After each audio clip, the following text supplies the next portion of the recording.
This is a very good question, and in fact, it's such an important question. I'm going to answer it over three different videos. What if Christianity isn't true?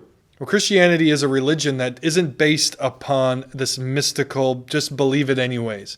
It's a religion that can be verified. It makes truth claims that they cohere or correspond with what is actually there. So if Christianity does not correspond with what is actually there, then it should be totally rejected.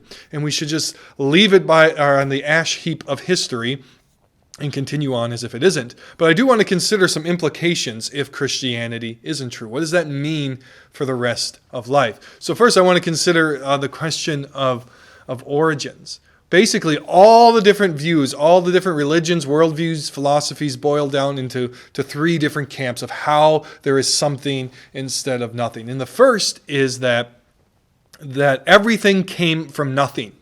And when I say nothing, I mean nothing. The nothing is the absence of existence.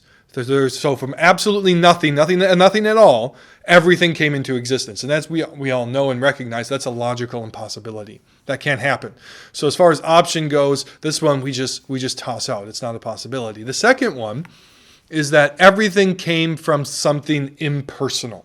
Whether that's energy or matter, there's always something eternal. Whether it's energy or matter, those things are impersonal. There's no personal nature behind any of those things. And really that's what the dominant view is outside of Christianity today. Whether it's a belief in scientism, that science can answer all things, or if it's the pantheism of some of the Eastern religions, that there is this impersonal beginning to everything. But we do know from the created order that the effect can't be greater than the cause. Or to put it into more layman terms, if a dam floods into a valley, the water can never rise above its source. So if the universe started with an impersonal beginning, that is eternal matter or atoms or energy or whatever it is, then it can never rise above that.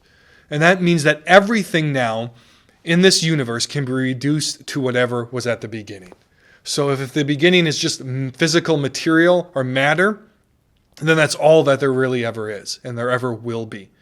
So that means that in the end, humans are really no different than the mouse. We're not personal because the universe started impersonally. We're actually really no different in the end than a rock, because they're a bunch of atoms put together. We're just a bunch of atoms that are put together in a slightly different way. We're impersonal, the rock's impersonal, the universe is impersonal. And if that is true, then there is no such thing as beauty. There is no such thing as love. Those things are just chemical, physical reactions in our mind. Our minds trick ourselves into thinking that things are beautiful. They trick ourselves into thinking that we have a mind. Our brains are just purely physical and impersonal. There is no personality to any of us. So if Christianity is not true, we are left with a world where there is no basis, there is no foundation for love outside of chemical reactions. There is no basis for the human mind, personality. We are all just impersonal matter bumping into each other for the time that we have. But there is a third option. And that third option is that the universe has a personal beginning. Everybody has to have a leap of faith where they start. For the Christian, it is a personal, not an impersonal beginning. And in fact, it is an infinite personal beginning.